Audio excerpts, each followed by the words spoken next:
unang-una po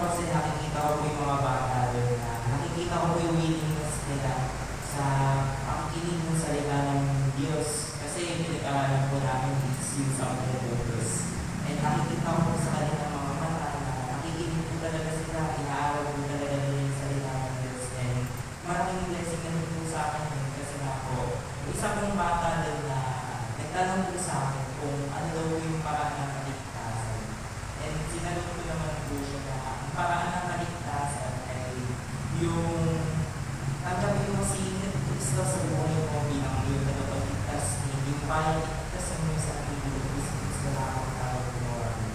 And nakita ko sa kanya, madami siyang tanong sa akin kaso tapos natin yung visitation namin.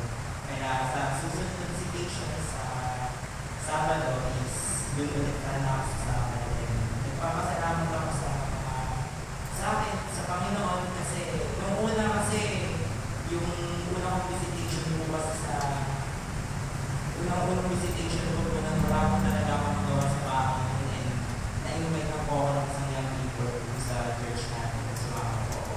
And ngayon po nagtutuloy-tuloy ko kasi sabi ko sa Panginoon ito yung ginagawa hindi naman para sa akin po kung wala din naman akong gagawin sa bahay doon na lang ako sa lugar kung saan marami pang may makakilala sa Panginoon.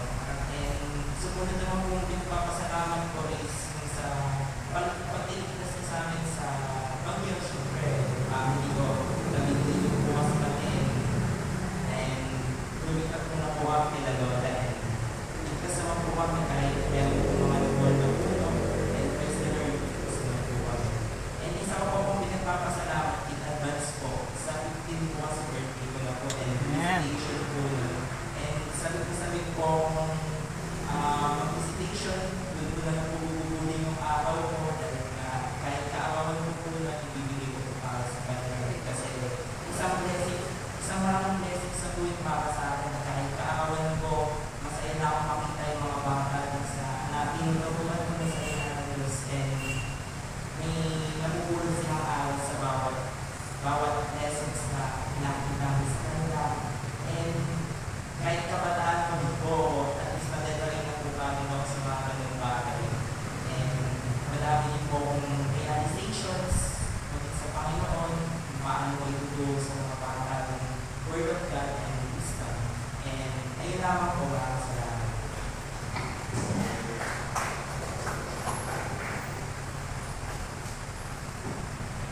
Yes, salamat Kuya James. Nagiging ako sa kanya, kasama sa sarap ng mga young people, na-inspirate talaga nila yung video. Meron po ba? Meron po.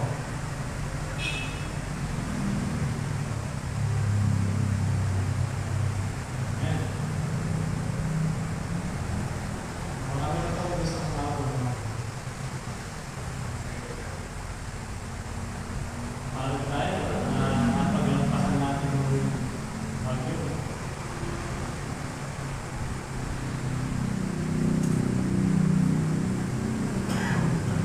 Wala na po sige.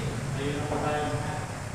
At ibigyan na natin ang mga panahon para sa speaker natin. Pwede po natin ang doxology.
para sa pag-aaral ng salita ng Panginoon. Nawagin po natin ang ating chief sa mensahe sa ating video.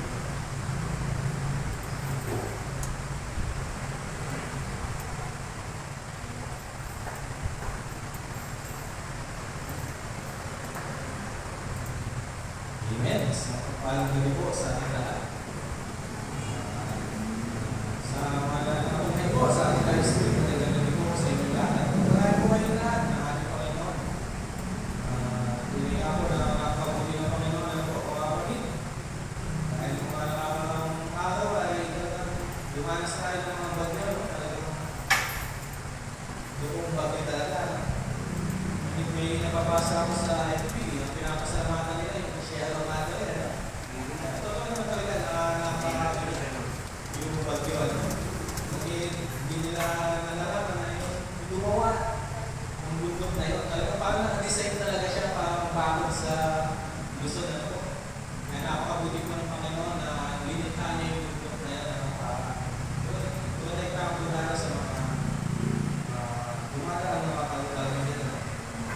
Pero ganun pa man po ay patuloy po tayo sa ating pong pag-aaral po ng salita ng Diyos at hindi na po tayo magpapakakabahan po. Simulan na po natin ang pag-aaral po ng salita ng Diyos. Buksan po natin ang ating mga Bible sa unang aklat ng Biblia. Sa Genesis po ulit tayo. Genesis chapter 26 verse 12 ay verse 12 and 13. Ayan po. Ang Bible text po natin, Genesis 26, verse 12 to 33. Pero po ang babasahin na lamang po natin ay Genesis chapter 26, verse 12 and 13. Okay po, ito po ang sinasabi. At si Isaac ay naghasid sa lupain niya at umali siya ng taon niya ng isang daan at pinagpala siya ng Panginoon. 13. At naging dakila ang lalaki at lalo't-lalong naging dakila hanggang sa naging totoo dakila. Ito, tayo po ay sandali manalangin. Bilang Diyos, ang mga bagay, magpatuloy sa iyo po Panginoon, nagpapasalamat po kami sa mga ito. Salamat po Panginoon sa pagkakataon mo muli na makapagpayag ng mga salita. Kayo po magtulong sa bawat isa. Kayo po ang salita ng Panginoon. At kayo po ang maglagay ng mga salita mo sa aking mga puso. Maraming salamat po muli sa iyo po pinakamataas na Panginoon. Sa pangalan ng Panginoon Jesus. Amen. Okay po, simulan na po natin. Ang title po ng ating pag-aaral ay binibigay ng Diyos ang ating mga pangangailangan. Yan. Napakatotoo po niyan. Ang Diyos po ang ating provider. Ano po? Po, ang ating po pag-aaral ay tungkol po sa pagsunod ni Isaac sa Diyos at siya ay nagtamasa ng saganang pagpapala. Yan. Sino nga ba si Isaac? Si Isaac po ay nagpipima ng pinyagonan. Si Isaac po ay siya po ay anak ni Abraham at ni Sarah. Alam naman po natin yan. Ano? Si Abraham po ay tinawag ng Diyos at pinangungakuan na maging ama ng mga bansa. Pagpapasa po natin yan sa Genesis 17 verse 4. At siya rin ay taong matuwid at sumasampalataya sa Diyos. Ayan, mapapasa po natin yan sa Genesis 15 verse 6. At si Sarah naman po ay hindi nagkakaanak. Ano po? At sila ay kapwa matanda na. Si Abraham po ay 100 years old. At si Sarah naman po ay 90 years old noong yung nanganak si Isaac. Kung sa time natin ngayon, talagang viral yan. Ano po? Viral yan. Yung isang 90 years old ay magsinga ng isang baby. Ano po? Hashtag KMJS. Ano po? Tapos nandiyan agad si Edgaluwa.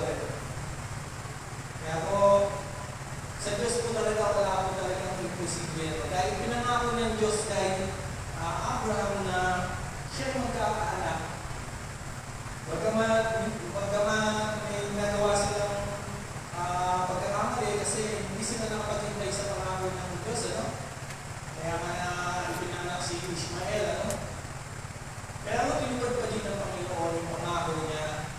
Abraham. At sino lang ako? Si Isaac. Diyan po tayo. Siya po yung ating pangunahing nakuhan sa ating pag-aaral ngayong gabi ito. O, mga katangian na dapat naglayin upang pagpalain. May mga katangian na dapat natin naglayin upang yung pagpapala ng Diyos kailangan po natin matanggap o managaling po sa ating mga buhay. O, unang punto sa buhay tayo, number 1, ang magsunod ay nagbubunga ng pagpapala. Ayan. Yan po yung binasa natin kanina sa Genesis 26, verse 12. Ayan po, basahin ko lang po ulit. At si Isaac ay naghasik sa lupain niyaon at umani siya ng taong yaon ng tig 100 at pinagpala siya ng Panginoon. Nung nagkaroon po muli ng tagutong sa lugar kung saan naninira si Isaac at ang asawa niyang si Rebecca, ay inisip niya na lisanin po yung lugar kung nasaan po sila. Bakit po? Bakit niya gusto lisanin? Dahil nga po meron pong pangin o tagutong na nangyayari sa time na yun. Ano po? At inisip po niya agad, nagkaroon po siya agad na desisyon na magpunta sana sa Ehipto. Ano po? Kasi nga po yung Ehipto noong time na yun ay talagang napakaunlad na bayan. Ano po? Kaya po ang naisip agad ni Isaac para tumatakasan yung tagutom ay magtungo po sa Egypt. Ano po? Talagang pagdating sa usapang gutom niya talagang nakakaisip agad tayo ng paraan na matakasan yung gutom na ito. Yung sana po yung paraan na naisip ni Isaac para maiwasan ng tagutom sa lupain kung saan siya nananatili. Minsan po talaga pagka usapan simula, talagang ang bilis natin kung mag-desisyon. Ano po? Lalo na pagka gutom na tayo, nasa po yan, yung talaga na tulungan. Kung Sunday, nagutom po kami. Kaya nagutom po na lang kami ng literal kung gutom ano po. Kaya pagdating ko sa bahay, talaga yung tingin ko sa kanin talaga ng ano na, gusto ko na sugaban na ganun. Kaya minsan nasa natin na pagka nagutom tayo, minsan hindi na tayo nakakapag-pray, ano? O makapag-pray man tayo, Panginoon, salamat po sa pagkain. Kain agad yun, napakabilis. Pero, dapat po pala talaga, huwag natin makakalimutan magpasalamat sa Panginoon, ano? Kahit na ipanahalas mo tayo ng nagutom. Minsan dahil sa kabalisan po sa ating mga pangangailangan, nakakapagplano po tayo ng padalos-dalos, ano po? Minsan talagang urgent na yung pangangailangan na talaga mag-ibig. Kailangan ko ng 10 million. Saan ako kukuha ng 10 million? Kailangan ko. Ang maisip mo agad, tumaya ng loto. Ano? Pag kayo nakita ko kayong tumataya ng loto, tanungin niyo muna kung bakit ako nandun. Baka tumataya rin naman. Nakakalimutan natin sumangguni muna po sa plano ng Diyos sa atin. Naalala niyo po ba yung pinagpaulan po ng mana yung Panginoon Jesus sa mga Israelita? Ano po? Ang utos ay kumuha lang kayo ng sapat sa inyong pangangailangan para sa isang araw. Ano po? Ngunit ano po yung ginawa ng iba? Yung ibang mga pangkas na mga Israelita, ang ginawa nila? Yung panutin mo. Nagbahalit, ano? Talaga nag-shoutout sila.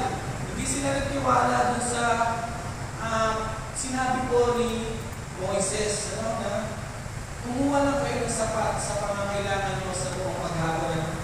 At ano po nangyari dun sa mga sinaro nila? Yun, kinabukasan. Ang buto.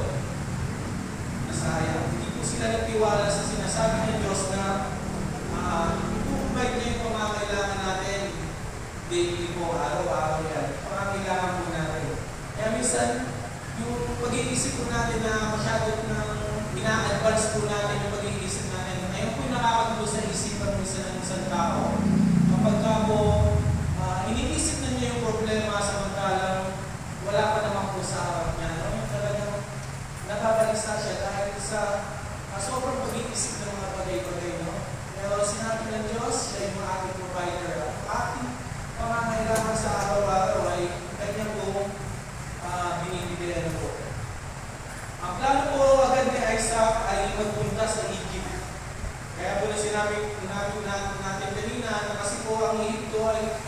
marami pong oportunidad pagdating po sa Egypt, ano? Pero ang isang alam kong ang pintas sa Egypto, ano na ang sila po kasi yung Egypt noong time na yun ay kilala din po sa mga magsamba sa mga palaging Diyos, ano po.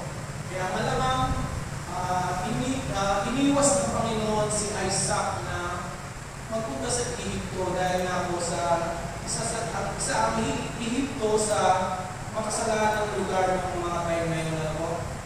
Ang plano ni Isaac ay magpunta sa Egypto, ngunit ang plano ng Diyos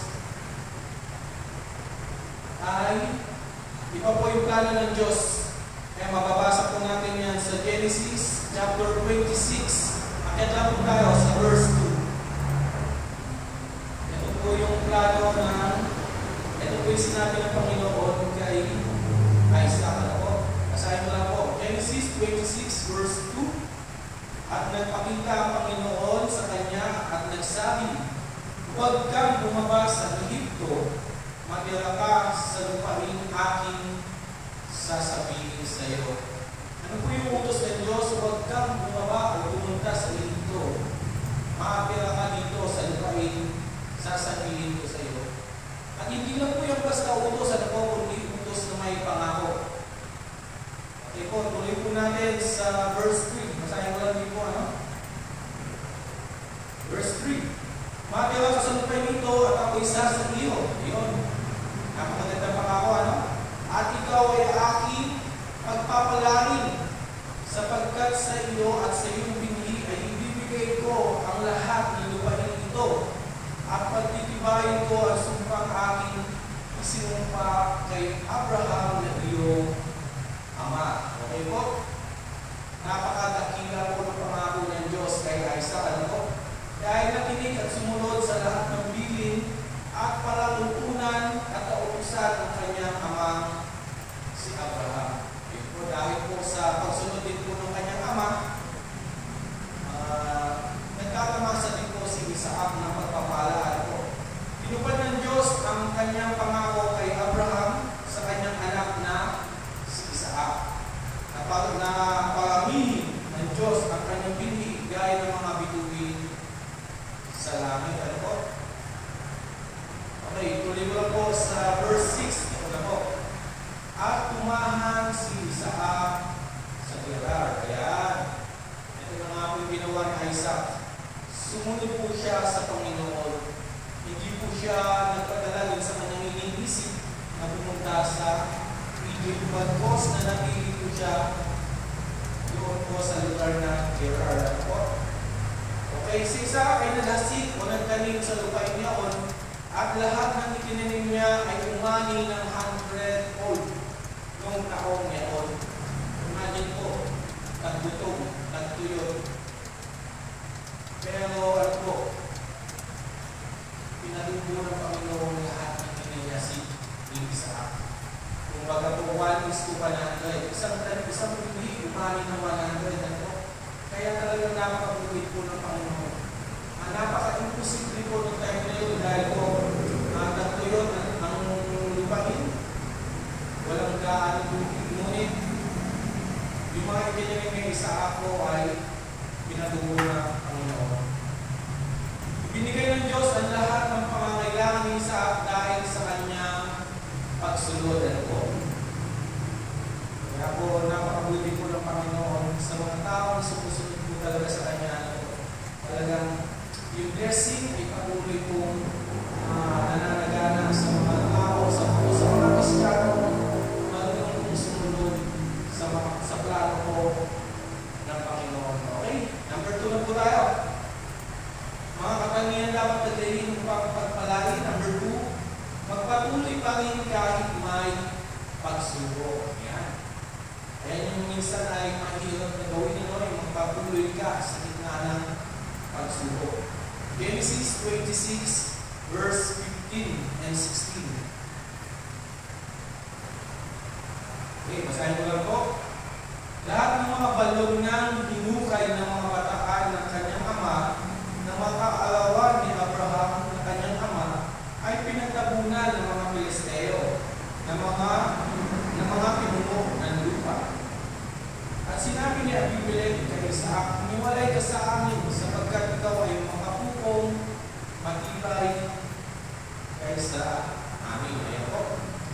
Dahil po sa dami po ng possession ni Isaac, at po, nagkaroon po kasi siya ng mga kawan, nagkaroon siya ng mga bakahan, nagkaroon po siya ng mga servants. Kinaingitan po siya ng mga Pilisteo, ano po.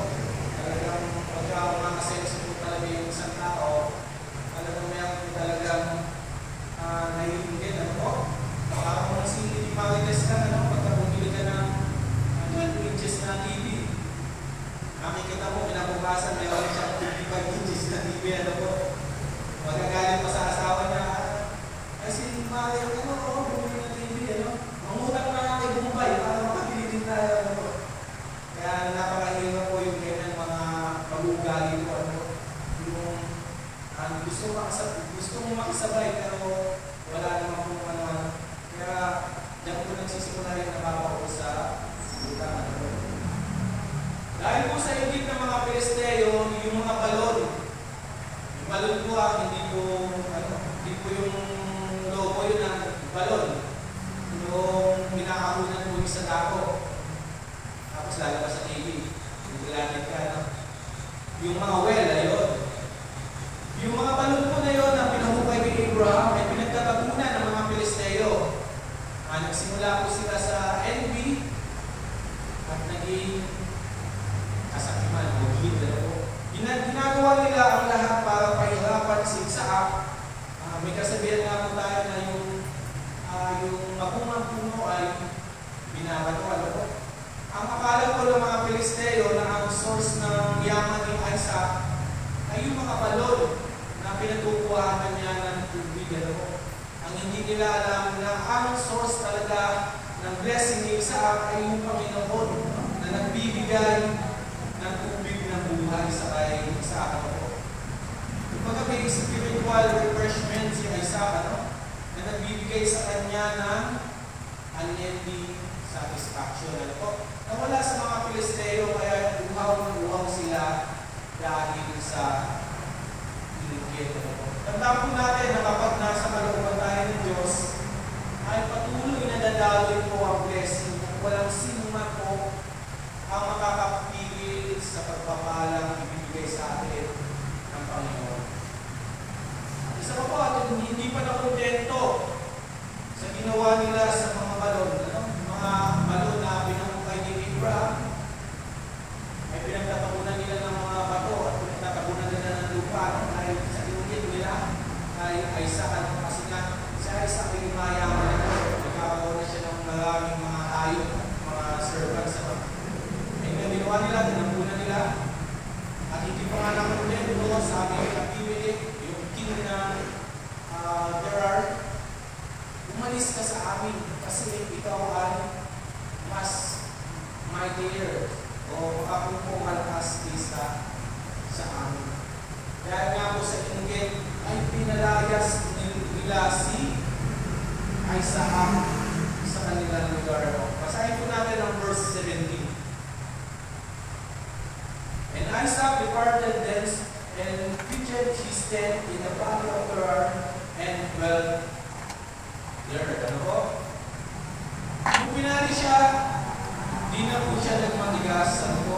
Umalis na siya at nagpunta siya sa libis ng Gerar. Di na po niya pinatulan yung mga nagpapalaya sa kanyang mga ingitero. Ano po? Bakit po? Dahil alam niya kasama niya ang Diyos saan man siya mapunta. Isa po sa pinakamahirap na gawin ng yung mag-step out ka sa mga comfort zone natin. Nasa comfort zone na si Isaac, umama na siya sa lugar na yun, umahali yung kanyang mga pananim, nagkaroon siya ng mga hayop, nagkaroon siya ng madaming servants. Ngunit dahil sa pagmumulang binibigay sa kanya ng mga Pilisteo, ay hindi na po siya nagmatigas o naglaban pa na may panmatigasan sa mga Pilisteo. Dahil alam naman niya, kahit saan siya dali ng Panginoon, kahit saan siya mapunta, kasama niya yung Panginoon. At yung blessing ng Panginoon ay patuloy niya makakamitan kung siya patuloy na susunod sa Panginoon. Okay, basahin po natin ang Genesis 26:19. Ito po ang sinasabi. At humukay sa libis ang bataan ng Isaak at nakakasumpong doon ng isang balon ng tubig na bumubukal. Amen. Bagamat umalis siya sa kanyang comfort zone, nagsimula po muli siya sa unang hakbang, nagpahukay siya ng bagong balon. Ngunit, ayun, pinagpala po ng Panginoon. Bumukal po yung tubig sa bagong balon na pinahukay ni Isaac. Kumbaga, nagmumulot si Isaac po sa all, nakakapagpapagod. Doon po sa libis na kinaloonan niya ay nagpahukay si Isaac sa mga bataan niya. Ayun, at sinabi natin kanina na pinabala na po ng tubig. At sa verse 20, ayan, sabi ko lang po ulit. At nakipagtalo ang mga pastor ni Gerar sa mga pastor ni Isaac na sinasabi, amin ang tubig. At kanyang tinawag ang pangalan ng balon at Esek sapagkat pinagkipag-ali sa kanya. Ayun. Yung mga pastor ng mga Pilisteo nakipagtalo sa mga pastor ni Isaac. Nakita kasi po nila na sagana yung tubig sa balon ni Isaac. Nainggit na naman sila at tinanggi nila yung tubig. Sabi ng mga Pilisteo, ng mga teka, ano yan? What? Hindi, ano yan? Umuwal. Tubig. Sa amin yan Hindi, sa amin to kasi kami nagbuhay nito. Sa amin boss ko, kay Isaac to kasi pinabuhay niya sa amin. Hindi, amin yan. Bakit? May titulo ba kayo? Wala. Kaya po, walang nagawa yung mga tauhan po ni Isaac.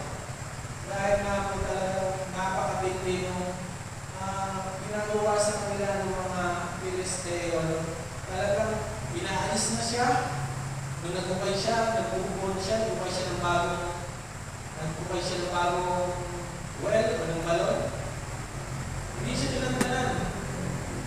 Pinangkin ulit yung kanyang pinahukay na balon. Kaya nga po pinangalanan niyang Esek na ibig sabihin ay protection po. Makipag-alim po. Okay. Basahin mo lang po yung verse 20. Ayan. Nabasa po pala natin. Verse 21 na po tayo. At sila yung humukay ng ibang balon at kanilang pinagtalunan din. At kanyang tinawag ang pangalan na Sikna. Ang ibig sabihin naman po ng Sikna ay accusation. Ano po? Marami talaga itong mga hindi kaya ang Pilisteo na to. Hindi na talaga linubayan si Isaac. Nagbubuo na nga si Isaac. Nagbubuhay na ng isang balon. Pinantin na naman.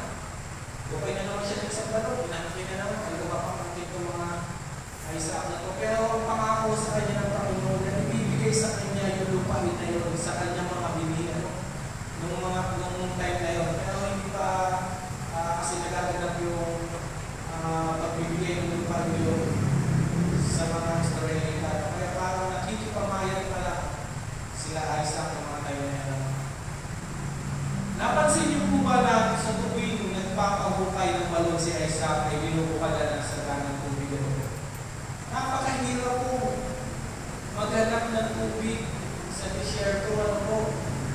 Kung walang isang, medyo mabilis pang hanapin pag nasa disyerto pa. Pero yung tubig, napakahirap po hanapin pag nasa Middle East ka. Kaya nga po itong mga Pilisteo, inggit na inggit kay Isaac. Dahil sa tuwing magbubukal siya, may bumubukal na tubig. Samantalang sila, pag magbubukay sila, napakalaki nilang hukay. Wala ka na bumubukal kahit nagsang tubig na maiinom po. Hindi nila alam yung Diyos ni Isaac, pinagpapabukal ng tubig sa mga balon. Kaya po,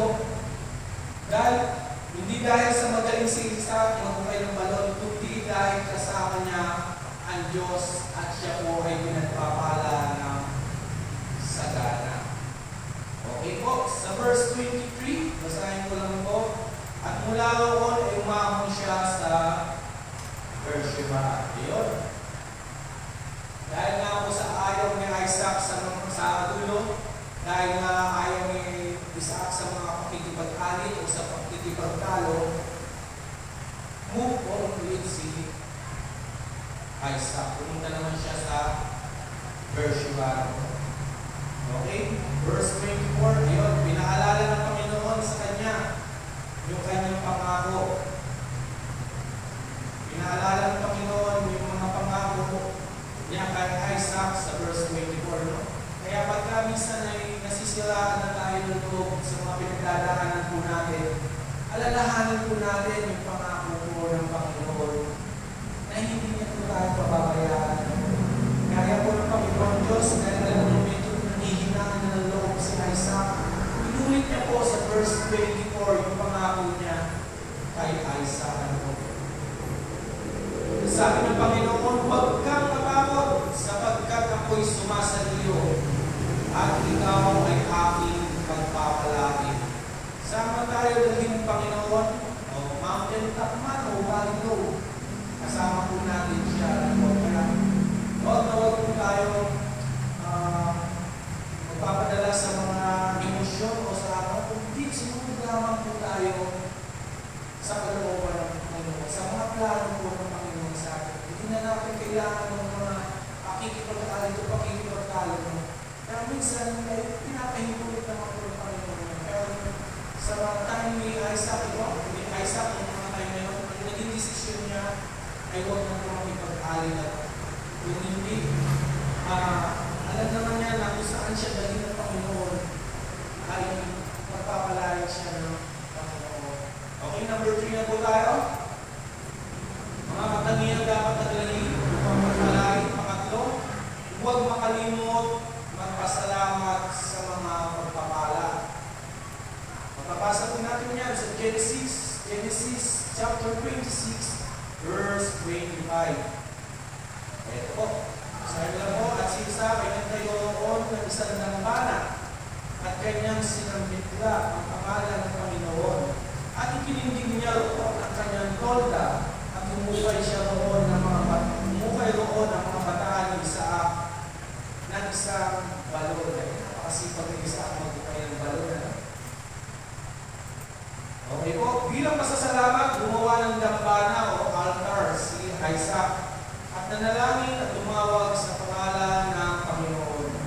Dahil po sa mga pagpapala at sa mga pangangailangan na ipinugay ng Diyos sa buhay ni Isaac, ay napatunayan niya na ang Diyos ay tapat sa kanyang mga pangako. At bilang pasasalamat, ay sumamba si Isaac sa Diyos. Kaya pag kami natatanggap po tayo blessing, atin po tayo sa church, atin po tayo sa prayer meeting, sambahin po natin yung Panginoon, pasalamatan po natin yung Panginoon, testimony po tayo sa mga blessing po na pinapala na binibigay sa atin ng Panginoon. Kaya po yung ginawa ni Isaac, huwag naman dumadanas siya ng mga pagsubok, yung blessing ng Panginoon, nandun pa rin. Kaya ang ginawa niya, kayo siya magdambana, upang pasalamat sa Panginoon. Minsan talaga kapag pinagpapala ng isang tao o isang Kristiyano ay minsan talaga ay nagiging mga kalimutin ko na magpasalamat sa Panginoon. Sinasabi nga ng iba, Lord, magpasalamat ako, magpasalamat sa Lord exam. Lagi na ako nasa church, tululuwag, lumisipon. Pero kung pinagpala ng Panginoon, nakapasalamat ako, hindi na nagpapala ng ako. Buti pa yung ex mo, dati nagpaparoon ka. Para po yung kwento lang kayo ako, ganun yung nangyari. Alam po natin yung kwento na yan. Yung 10 pinagaling, isa lang ang bumalikan ako. Kaya hinahanap din po ng Panginoon yung ating po ang pagpapasalamat sa Kanya. Kaya sabi mo di ba sa po ang pinagaling? Bakit isa lang ang bumalik? Para magpasalamat at sumamba sa Diyos. Ibig sabihin lang kung sinasabi niya na siya ay Diyos. Kaya sinasabi nito hindi naman sinabi ng Panginoon ng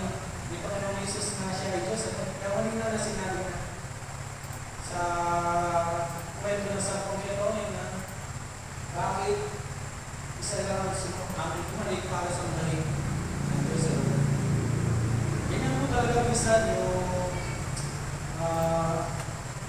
side effect po talaga yan ng blessing minsan nagiging makalimut po ang tao. Ang tao po talaga ay mabilis makalimot sa mga pangako, pero po ang Diyos hindi po makakalimot sa kanyang mga pangako. Tinutupad po niya yung kanyang mga pangako. Okay, number 4 na po. Maging bukas sa pakikipagkasundo. Kaya, isang mahalagang bagay po yan. Ano po? Yung kahit na anong gawin sa atin ng tao, kahit na anong pagbubuling sa atin, maging bukas pa rin po tayo sa pakikipagkasundo. Genesis chapter 26, verse 26 and 27. Basahin ko lang po. Na magkakayoy si Abimelech ay napalood sa kanya mula sa Gerar, at si Ahusa na kanyang kaibigan, at si Pikol na kapitan ng kanyang grupo. 27. At sinabi sa kanila ni Isaac, bakit kayo napalilito sa akin? Dahil kayo ay nakapikol sa akin at pinalayas ninyo ako sa inyo. Na makita ko ng haring Abimelech na kahit anong gawin niyang pagpapahila o pangpupuli kay Isaac, hindi pa rin inumin mo na hindi na gano'n. Wala po dun sa Gerar, naglakbay po sila kasama ang kanyang grupo para makausap si Isaac. Tataka na niya sa Isaac, tinanong niya itong hari, bakit kayo nandito? Di ba galit kayo sa akin? Tapos pinalayas ko pa nga ako, di ba? Sabi siguro niya, hindi ako napalito para magkipag-away. Talagang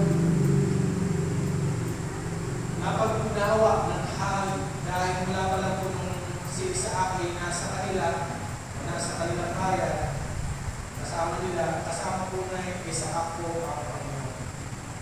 Kasi po kahit anong gawin niyang pagpapahirap, kay Isaac, hindi siya pinabayaan ng Diyos. Natakot, itong si Abimelech, napaka siya iparusahan ng Panginoon dahil sa pinagagawa niya kay Isaac. Ito po, nakonsensya ang hari sa kanyang mga pinagagawa kay Isaac. Nakita niya sa buhay ni Isaac na kahit anong gawin niya, kahit anong pagpapahirap niya, ang kabutihan ng puso, malinis pa rin yung puso ni Isaac. At saka, hindi man lang siya nakipag-talo sa mga grupo ni Abimelech, kundi nakita niya yung liwanag po ng ilaw sa buhay po ni Isaac.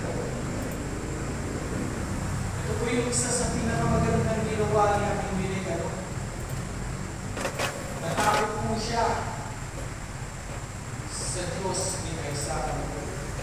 Isa sa pinakamakakakot na gawin yung kantiin po yung gawain ng Diyos at yung mga mananampalataya.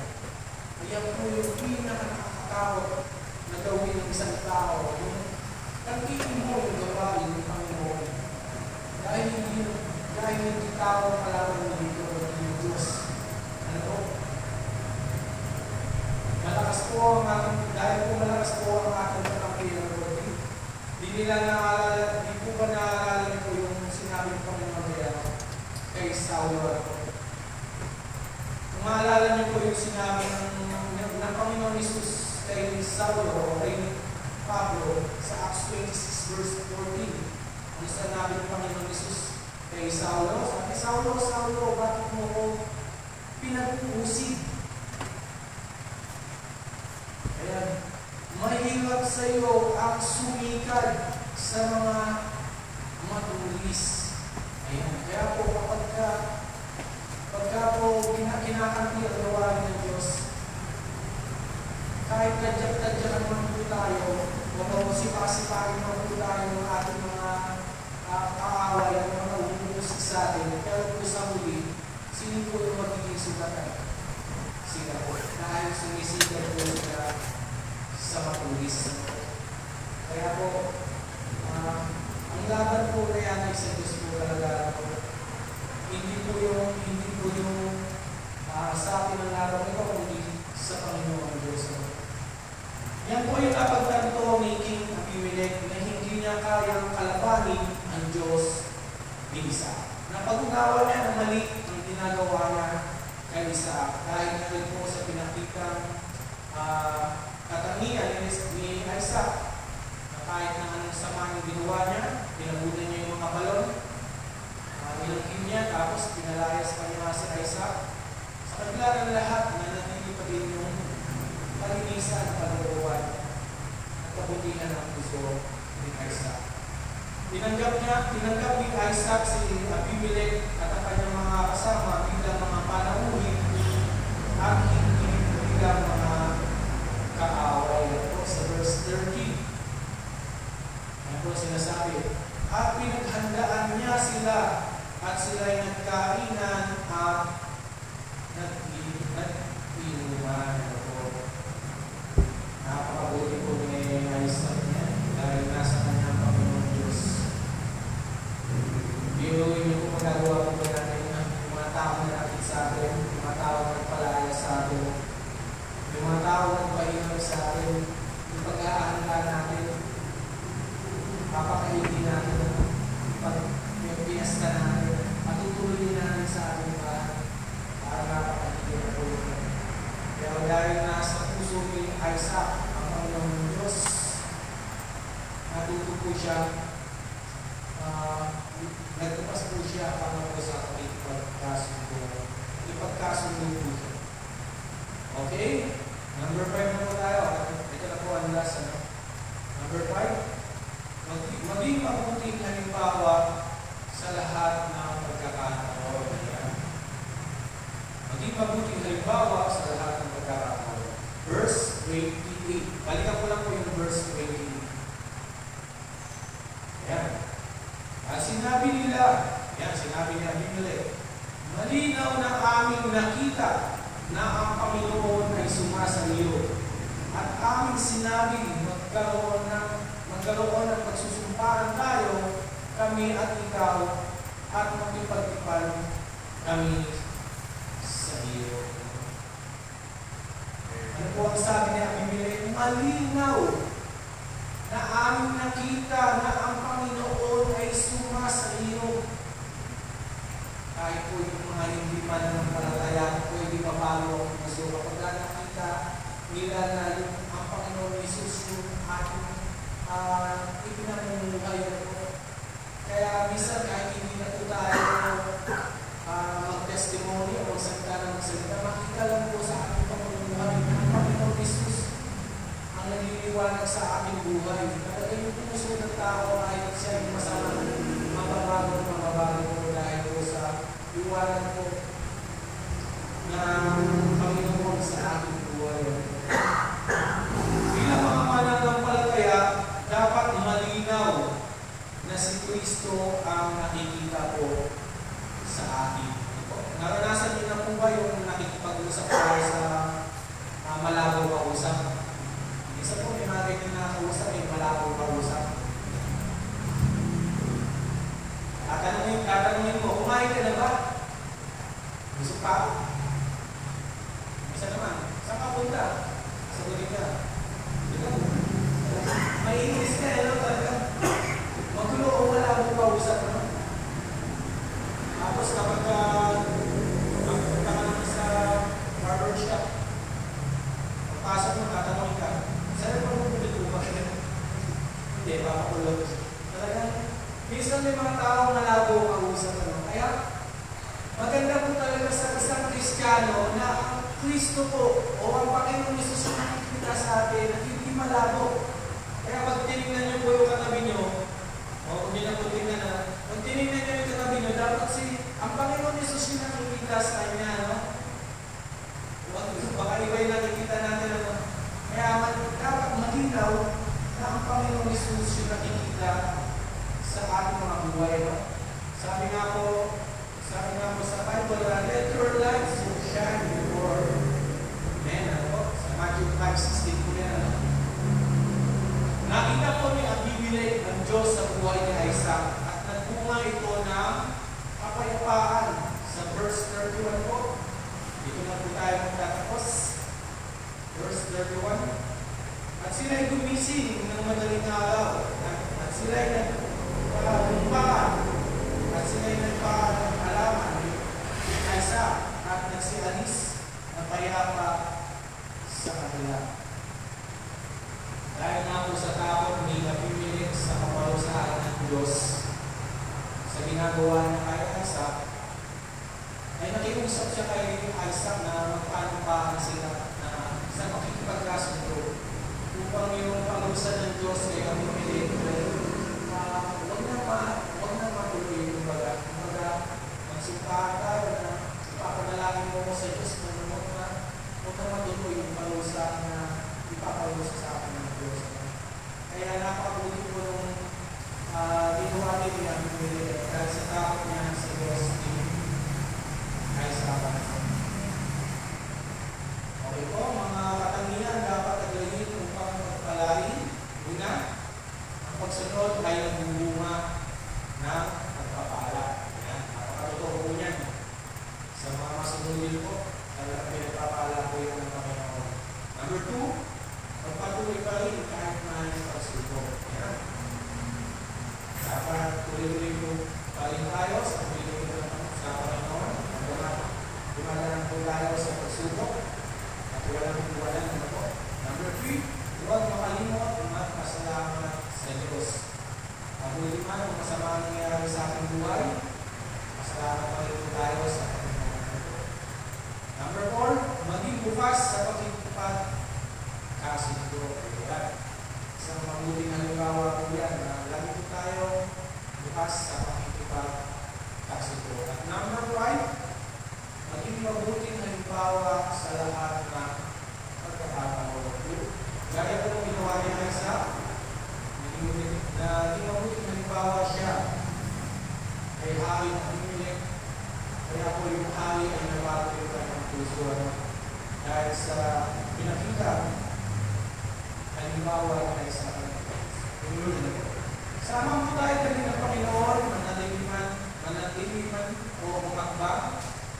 Sumunod po tayo tuloy-tuloy lang kahit yung pagsubok, ano man po ating sitwasyon, huwag po tayo makalimon, magpasalamat at maging lupas tayo lagi sa pakikipagkasundo at maging mabuti ng halimbawa sa lahat ng pagkakataon. Okay po, tuloy po ang Panginoon, maraming salamat, tayo po ay isikay natin lahat. Tayo po ay pasalamat sa Panginoon. Ngayon ang Diyos, ang mga bagay, ang Panginoon sa lahat. Namin po kami Panginoon, salamat sa iyo sa ito. Salamat po Panginoon sa tulong kayo dito Panginoon sa buhay niyo. Sa amin Panginoon. Tuloy nga po Panginoon na pagbubuhay Panginoon sa iyong mga pangako na pagkakaroon po ay sabi Panginoon ay pinagkat mo. Sana po kami dalhin ng panahon o sana po kami dalhin ng buhay nito Panginoon. Basta kasama po namin kayo, ay hindi po namin kailangan mga pagkakulang. Dahil kayo po ang Diyos na nagbibigay ng lahat. Kayo po ang nagbibigay ng sagana sa bawat isang Panginoon. Nagpapasalamat po kami sa bawat salita mo na aming pakinggan yung pagkakulang ng Panginoon. Mga po Panginoon, ito po ang natin sa aming mga puso, sa aming mga isipan Panginoon. At magpamuhay po namin ito.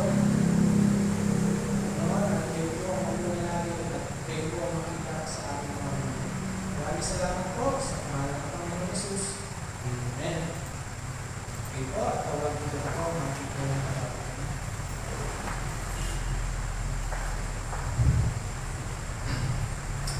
Amen. Salamat po sa ating message ni Pete. At groupings po tayo ngayon, kaya tayo po yung gati-hati na sa malapit kay Red.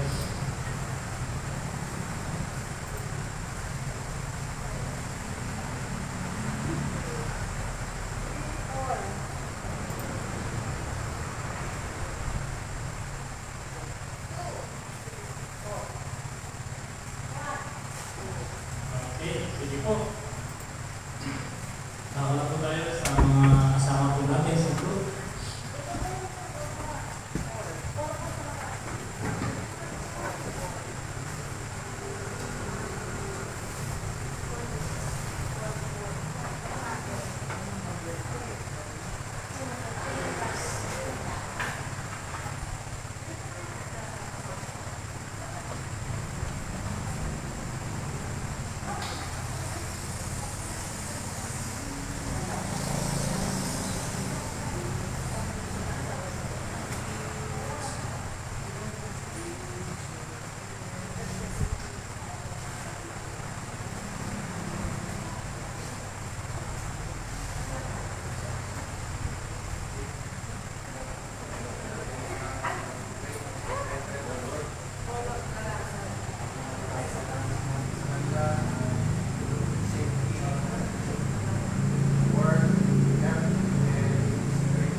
po namin ito at para magiging panutunan ng aming pamumuhay bilang isang Kristiyano sa katatagang kalakasan at laging pagsunod. Sa awit naman, Panginoon, meron kang magagawa kapag ikaw ay Diyos namin kung dinadalangin. Ang lahat po ng aming inihain ng ipagbilang ng Diyos ay hindi mo at ibigay mo ang iyong kasagutan. Panginoon, sa gabi dumadalangin ko sa iyo, kaya sa araw po ng Biyernes, Panginoon, magkakaroon ng pagkakaroon ng Diyos. Panginoon, ang tahanan ito, ang bahay ng ito ay sa iyo. At ang lupang pinatitiligan ko ito ay sa iyo. Wala man mo ang pag-aari ang tao, Panginoon. Ang pag-aari namin hindi ko ay ang aming pananalig at pananampalataya ko sa iyo. Pagkilala sa iyo bilang sa pagkapakyarihan ng Diyos na nakakabatid ng lahat ng bagay. Ikaw ang siyang patuloy na umawa ng itinakaso nila, Panginoon, sa Grace Baptist Church ng Diyos. Ikaw ang kanilang makakasarap, hindi ang sino. Kaya sa pagkakataon ito na pinagdal patuloy namin pinapa sa kamay sa iyo at ikinitiwala ang lahat ng ito, Panginoon. Patuloy din namin dinadalangin po ang aming bansa. Panginoon, ang nais po namin mapayapang panahon, maliwag sa panahon, at maligayang pamumuhay para sa amin. Pakilang Diyos, patuloy na hawakan mo ang aming bansa. Ikaw ang Diyos ng kapayapaan, dakilang Diyos sa aming bansa, sa aming puso at tungo. Kaya't mangyari, Panginoon, sa patuloy mo po ito ingatan. O sa iyo kami na nangananahan, Panginoon. Pagin sa iyong mga salitang sinabi na hindi mo kami iiwan ni mababayaan. Salamat po sa iyo sa gabi po ito. Kami na narito po ngayon ng Panginoon ng mga anak mo ay pinahalagahan ang tulong pananangin kanina upang katatuloy na namin, Panginoon, at natiralugi na namin po mga kaibigan. Pakilang Diyos, naamit po namin lahat na mayroong katubulan sa gabi po ito at na hindi kami mapagpahiyak at tatanggapin namin, Panginoon, ng lahat po ng iyong pagkakitin sa katubulan na namin ang dalangin. Sa iyo mo sa aming pag-uwi, kung paano mo po kami natin sa ibay sa tapahan na sa pangunan ng iyong pag-iingat, ito hindi naman sa aming pag-uwi. Nasa mo po kami, pag-uwi kami uli sa kanya-kanya namin tahan. Kami mga anak po ng ilang Diyos, nagpapasalamat at nagpupuli ng ganun sa iyong harapan. Sa iyo mata sa pag-uwi, pasalamat sa pangalan ng mga Amen. Amen.